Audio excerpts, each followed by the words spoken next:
What is good, YouTube? It's your boy Ace of Hearts, and today I'm going to be doing my top 50 NBA players. I've been seeing a whole bunch of YouTube videos and TV programs that have been doing their top 50 so far this season, so I decided I might as well just do mine. I'm going to just tell y'all about the criteria, and then we can go ahead and get into it. So the way I criterize my list is from each player's play this season, their career consistency, and their impact on their respective teams. I feel like this is the best way to critique players, and for me, it's more comfortable for me to rate players like that. So yeah, let's go ahead and get into it. So how I'm gonna be doing my list, I'm gonna rank the 50 I'm gonna start from 50, and we're gonna do it in increments of 10. So you're gonna see 5 different graphics of 10 different players on the screen. So yeah, 50 I have Blake Griffin. Number 49, I have Julius Randle. Number 48, I have Rudy Gobert. 47, I have Colin Sexton. 46, I have Gordon Hayward. 45, I have Christian Wood. 44, I have De'Aaron Fox. 43, I have Shai Gilgeous-Alexander. 42, I have Zion Williamson. And 41, I have Malcolm Brogdon. So I'm just gonna talk about this list for a second. Colin Sexton is definitely a top 50 player. I saw a lot of lists that didn't have him on their list.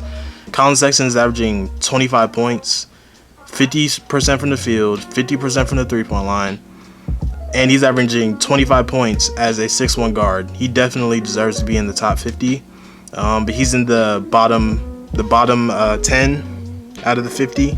Saw a lot of lists that had De'Aaron Fox a lot higher.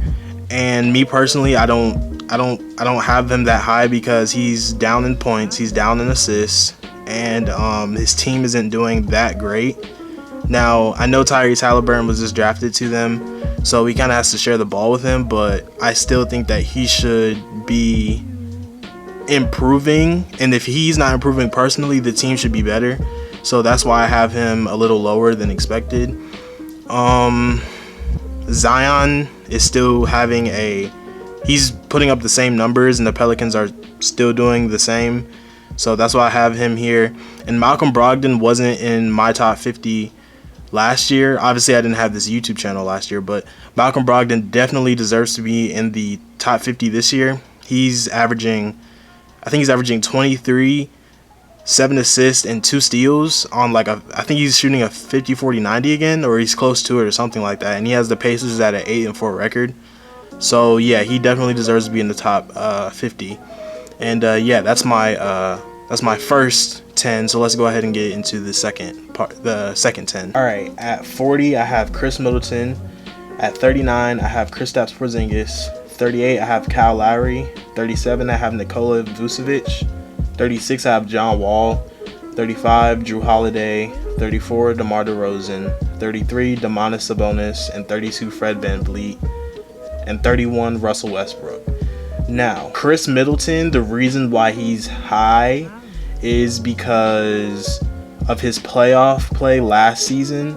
He showed up only one game, and they did win that one game, but the other 4 he didn't play that well. You can debate Kristaps Porzingis because I know he only played one game and he had 16 points, 4 rebounds, and I think 4 assists or something along those lines. But if you've played a game this season, you will be on the list. So players like Klay Thompson are not on the list. So just for that one game, I kind of have to base it off of what Kristaps has done last season. So that's why I have him this low. I feel like he's a little bit higher if he were to have played more games. Kyle Lowry. Now, I know I said career consistency as one of my critiques, but the Raptors are 2-8 right now, and Kyle Lowry isn't having that great of a season. It's a good enough spot for him to be in for the moment.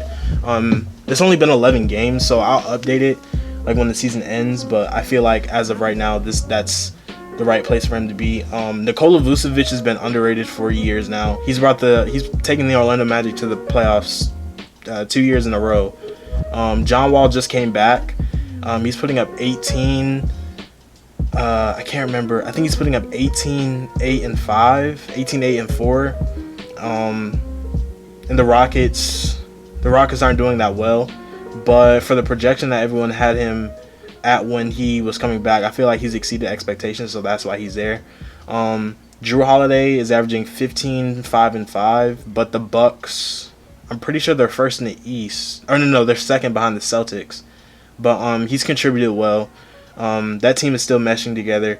DeMar DeRozan has been one of the most consistent players in the league, so I feel like he deserves to be in that spot. I feel like that's a rightful spot for him. Domantas Sabonis is going absolutely insane this year. He's one of the reasons why the Pacers have been so good this season. He's averaging 22, 13, and he's averaging 6 assists as a 6'11 power forward, which is really good. You don't really see that often. And I believe he's shooting like 34% from 3, 50% from the field. He needs to work out his free throw shooting and his defense, but he definitely deserves to be within the 40 to 30 range. Fred VanVleet has also emerged as one of the best undrafted players of all time. He's consistently been a key piece for the Raptors offense, and he's been doing it longer than almost everyone on this list except for DeRozan, Lowry, and John Wall. But because of my season play critique, he's having the best season out of all of those players except for arguably DeMar DeRozan. So you guys can debate that, but that's where I decided to put them. And Russell Westbrook, now this is the lowest I've had Russell Westbrook in a while, simply because his team is losing regardless of if he's putting up a triple-double average, but his efficiency has depleted tremendously. I don't know what's going on with his shooting, but his efficiency is just not where it needs to be, and that's a big thing with me. So yeah, this is my 40 through 31. Let's go ahead and get into the 30 through 21. So for my 30 through 21, at 30 I have Pascal Siakam, 29 Brandon Ingram, 28 Zach LaVine, 37 Jamal Murray, 26 Trae Young, 25 Bam Adebayo, 24 John Morant, 23 Chris Paul, 22 Ben Simmons, and 21 Karl Anthony Towns.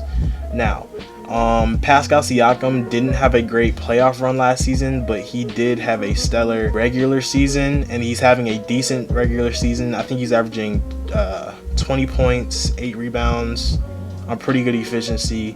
But the Raptors, like I said, with Kyle Lowry and Fred VanVleet, the Raptors are 3 and 8, or like 2 and 8. So that's why I have him this low. You guys can type in the comments if you think he should be higher. Brandon Ingram is a reigning most improved player. He's averaging 24 a game, 6 rebounds. And I think the Pelicans are 10th, which is about where they were last season. But the Pelicans are in the Western Conference, so I have him a little bit higher over the other Western Conference players who might be playing better than him specifically. 28, I have Zach LaVine.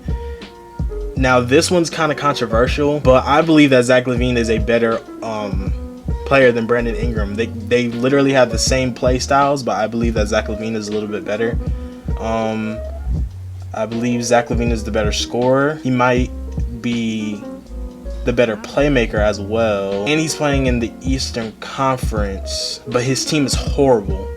So I feel like when you weigh out all the options, plus Zach LaVine has been more consistent over his career than Brandon Ingram. Granted, Zach LaVine does have 2 seasons over Ingram, but I feel like his production has become more consistent than Brandon Ingram, so that's why I have him a notch over him. I have Jamal Murray next. Jamal Murray, regular season wise, he's not having the greatest season, but after what he did in the playoffs, I had to put him in here. I had to put him in this range because after what he did in the playoffs, it's only right. It's literally only right. And the Nuggets, they're not having the best start to their season, but they are in the Western Conference, and they've kind of turned it around. I believe they're the 7th seed right now. So, yeah, I feel like that's a good spot to put him. Trae Young is averaging 30 points and 9 assists. He has the Hawks at the 7th seed in the Eastern Conference, and I feel like the Hawks are going to make their first playoff appearance with that new team. So I believe he should be here. Bam Adebayo just had one of the best playoff runs that we've seen from a player his age in a long time. He needs to work on his jump shot, but his defense is amazing. He can handle the ball, and he fits well with the Heat culture. And he was just an all-star last season. So yeah, I feel like he's in the middle of the pack. Ja Morant, a lot of people didn't have Ja Morant in there at this position in the top 50. I think Ja Morant is way more impactful than we give him credit for. Ja Morant had the Grizzlies at the 8th seed all last season. And before he got injured, he was averaging 26 points and like 7 assists, I believe. The only reason that they didn't make it is because Jaren Jackson Jr. got injured, and they lost in the play-in game by like 6 points, and he had like a 40-point triple-double. I think Ja Morant is way more than just a highlight reel dunker.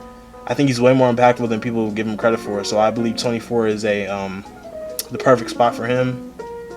Chris Paul has once again proven that he is way more impactful than people give him credit for. He has the Phoenix Suns with the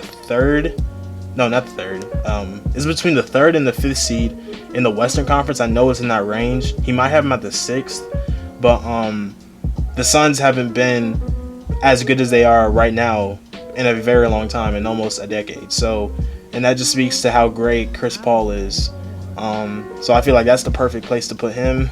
Ben Simmons is weird to me, guys. The problem that I have with Ben Simmons is that he's so great at everything else besides shooting in the game of basketball, which is valuable. That's why I have him this high, but he can't shoot a lick. Like, he can't shoot at all. And that's the most valuable asset you can have as a basketball player in today's NBA. Like, if you can shoot the lights out, you can make the NBA just off having a jumper, and he doesn't have that. So that's why I don't have him in the top 20, but his impact is still impeccable. When he got injured last season for the Sixers weren't anything without him. They got swept. So Ben Simmons is very key for their offense and their defense, and he's the reason that the Sixers have what do they have, an 8-3 record, and they're the best defensive team in the league, and that's all because of him. So yeah, I believe that's a good spot for him. Now, Karl-Anthony Towns does play in the Western Conference, but the Timberwolves didn't even make it to the playoffs that one time because of Karl-Anthony Towns. They made it because of Jimmy Butler. He's a modern center. He definitely deserves to be in this area. I feel like this is a good area for him. He just hasn't taken that next step like the other big men in the NBA have. So that's why I have him in this position. Some people might think it's low, some people might think it's too high. I think it's just right. So yeah, that's the 30 through 21. So let's go ahead and get to the 20 through 11. Now, the 20 through 11, this might have been the hardest part of the list, because there's so many guys here that are just so good and just show so many flashes of superstar potential. If you're in this area, you've shown superstar potential, but you're not quite there yet, with the exception of Damian Lillard. All right, so 20, we have Jaylen Brown.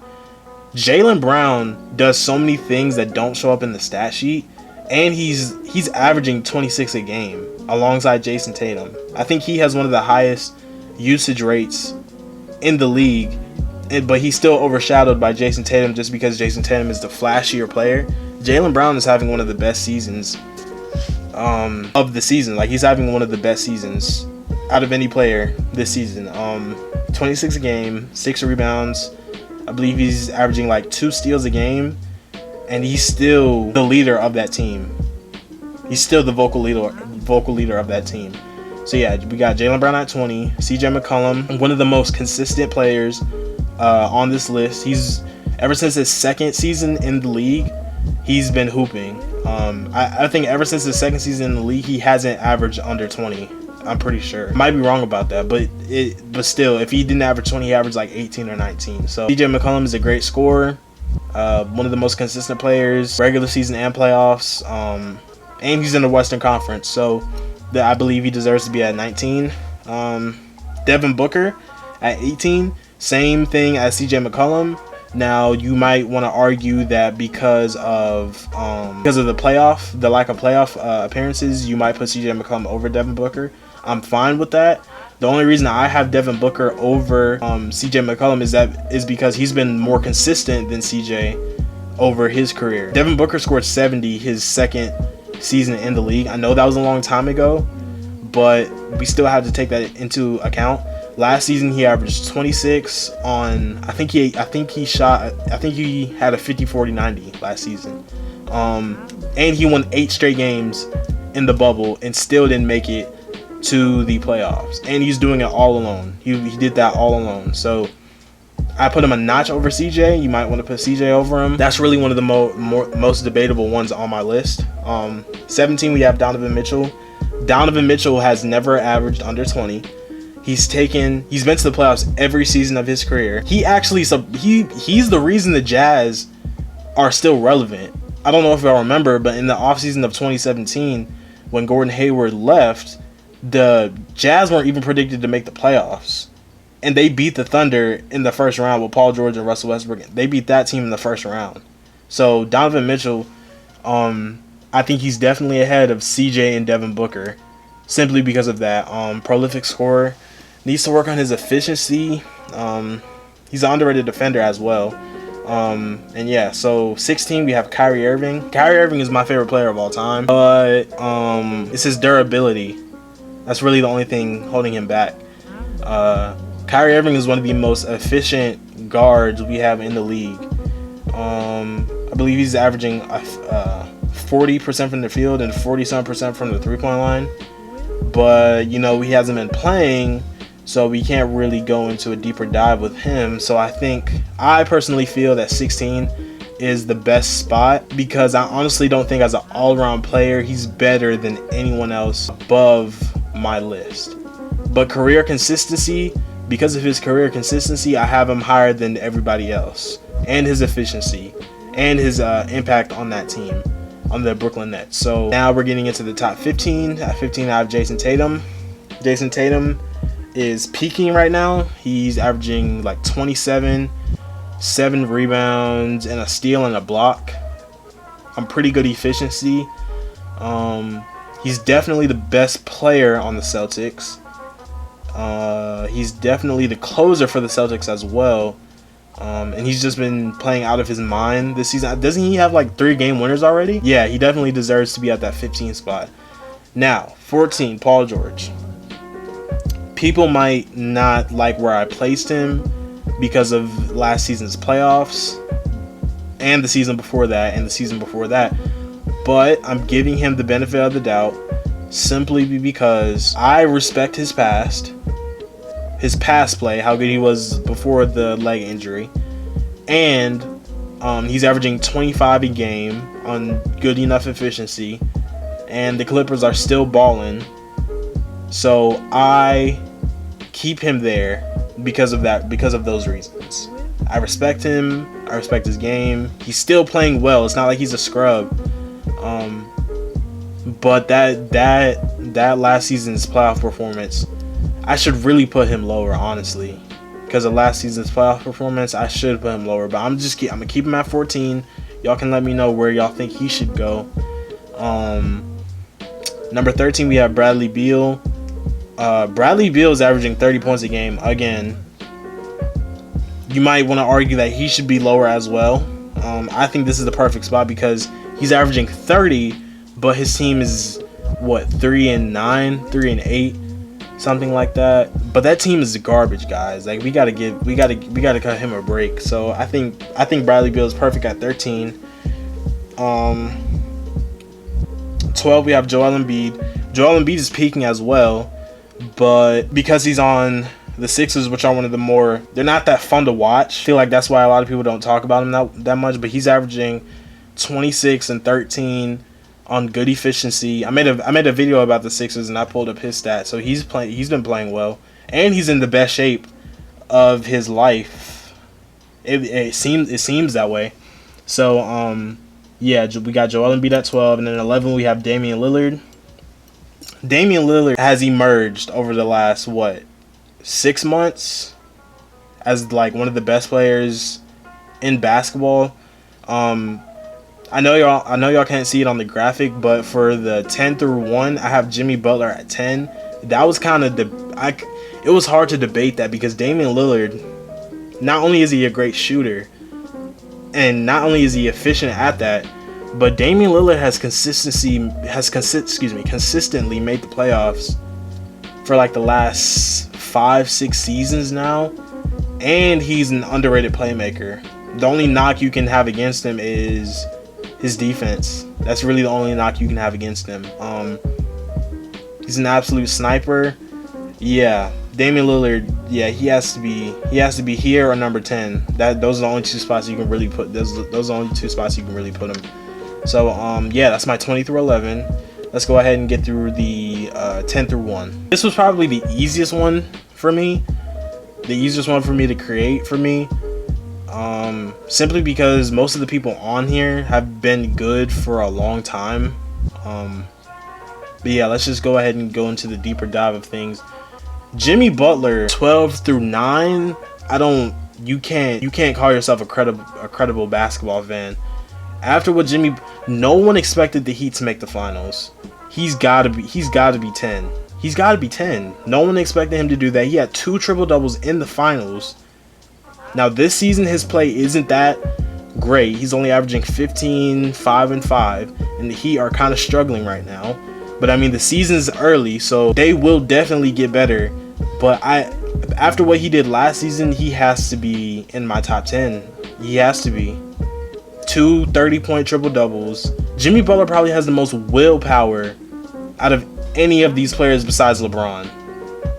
You talk about just willpower, like willing your team somewhere, Jimmy Butler has to have it because they were not supposed to be in the finals at all. So yeah, Jimmy Butler's 10. Now the reason I have Luka a smidge over Jimmy Butler, even though my criteria has career consistency in it, Luka Doncic is averaging almost a 30-point triple-double, but his efficiency is not good. I feel like he's the more likable player. I feel like he makes the Mavs what they are on the offense.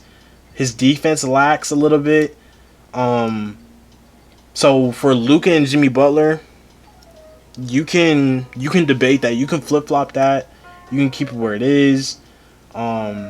Luka Doncic has been really inefficient from the 3 this season, but he's having a way better season than Jimmy Butler is right now. So, and Luka Doncic had a good playoffs too. He got the Mavs to 6 games against the Clippers without Porzingis. I think he's just a smidge better than Jimmy Butler all around. You guys can debate that. Number 8, Nikola Jokic. Ever since 2017, Nikola Jokic has put the league on notice. Nikola Jokic is the best passing big man of all time. He's led the Nuggets to the playoffs. What is it? How many times has it been now? Has it been 3 times or twice? I think it's been twice. He's averaging a triple double, and he's averaging 11. He's lead the league. I think he leads the league in assists, and he's a center. He has to be number 8. Has to be number 8. Number 7, we have Steph Curry. Stephen Curry has been consistent as well. Now, he doesn't have Klay Thompson, and Draymond has depleted as a player, but he's still putting up 29 points a game and 6 assists. His 3-point efficiency has gone down, but he's still Steph Curry. He's still one of the most popular, most influential players ever. So I'm going to respect that, and I'm going to put him here, even though the Warriors don't have the greatest record. It's still an early season. But I think 7 is a better spot for him as a singular player. Not with Klay, not with prime Draymond, not the 73 and 9. I'm just talking about as a singular player. I think 7 is a great spot for Stephen Curry. 6, we have Giannis.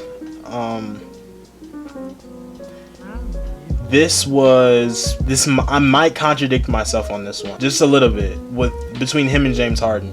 Now, I'm just gonna let's just put James Harden and Giannis together while I talk about them. So I have Giannis at 6 and James Harden at 5. Now Giannis is the better defender. He's more efficient. That might be it. Now he's consistent in making the playoffs because he's been making the playoffs ever since 2017. But James Harden is in the was in the West, and he didn't miss the playoffs a season he was in Houston. Never missed the playoffs by himself. Never missed it. So I have to put him over Giannis. And on top of that, if you want to talk about last year's playoffs, Giannis choked. He has to get a jump shot. They won one game, and the one game they won was without him. He wasn't on the floor when they won that. He got completely shut down. Last season, Giannis got shut down harder than James Harden ever has. Ever. So that's why I have James Harden a little bit above Giannis. You guys can let me know if you feel that Giannis should be higher as the better overall player. I think James Harden is the better overall player. It's so easy for James Harden to get 40 points. I just think that his scoring separates the two, and Giannis's impact is a little overrated. But we'll get into that another time. Number 4, we got Kawhi Leonard. Kawhi Leonard is weird to me. I feel like if you put James Harden and Giannis together, you'd get James Harden. Or not. If you put James Harden and Giannis together, you get Kawhi Leonard. That's what I meant. I think he's still the best two-way player in the league. This season, he's having a decent season. He's had a couple off games so far, but he's having a decent season. So I think the season play goes without saying. He's having a good season. But last season in the playoffs, he choked. He blew a 3-1. I can't bypass that. So I have him just a smidge above James Harden as a better overall player. But even in that, we have to take into account Kawhi Leonard has never played on a bad team, guys. I have to take that into account. He's never played on a bad team. So that's why I have these 3 players over him in that aspect, because all of these players, with the exception of Durant, have had horrible teams. So yeah, Anthony Davis is 3rd.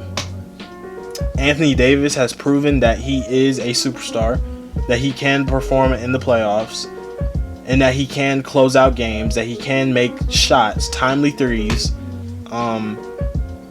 Anthony Davis does everything. He can shoot, he can score in the post, and he can play defense really well. And honestly, Anthony Davis should have had a Defensive Player of the Year award. He should have had one. And y'all might say in the comments that Anthony Davis doesn't deserve to be 2, but I disagree. Giannis is known for his defense and his impact on his team, and he's made the playoffs consistently, right? Anthony Davis does the same thing. The only knock you can have against him is that he hasn't consistently made the playoffs. But we have to take into account that Anthony Davis was in the Western Conference on the Pelicans. That team was horrible. That team was way worse than any Giannis team that he's ever had. That team was horrible. Giannis has Mike Budenholzer as a coach. Anthony Davis had Alvin Gentry. Like, come on, we gotta separate the two. Anthony Davis is better than Giannis. He's better than him. And on top of that, we can talk about the playoff play as well. Before Anthony Davis got to the Lakers, his playoff average was 30 and 10 with 3 blocks. Giannis doesn't average anywhere near that. So that's why I have Anthony Davis 3rd. Kevin Durant 2nd. Kevin Durant is probably the most efficient scorer we've ever seen. Yeah, he's probably the most efficient scorer we've ever seen. He can get you 50, 40, and 90 in terms of percentage splits every night. I think he's averaging like 30 a game right now. And his scoring can will teams to wins. And he's been the best player, the second best player in the league for over half a decade now. So yeah, Kevin Durant's number 2, and LeBron is number 1. I think that goes without saying. Reigning Finals MVP, reigning champion, 17 years of consistency. The impact on the Lakers, that's undeniable. The Lakers can't win a game without LeBron. That's a fact. I feel like that's a fact. They can't win a game without LeBron. I can't wait. Has he sat out a game this season? I don't know if he sat out. But yeah, that's my 10 through 1. Yeah, that's my top 50 NBA players. You guys can let me know if some players deserve to be in different spots, if I missed anybody. And yeah, it's been your boy Ace of Hearts, and peace. Oh, actually, wait. Remember to like and subscribe, please. We're trying to, help your boy out. I'm trying to grow this channel. Yeah, it's been your boy Ace of Hearts, and peace.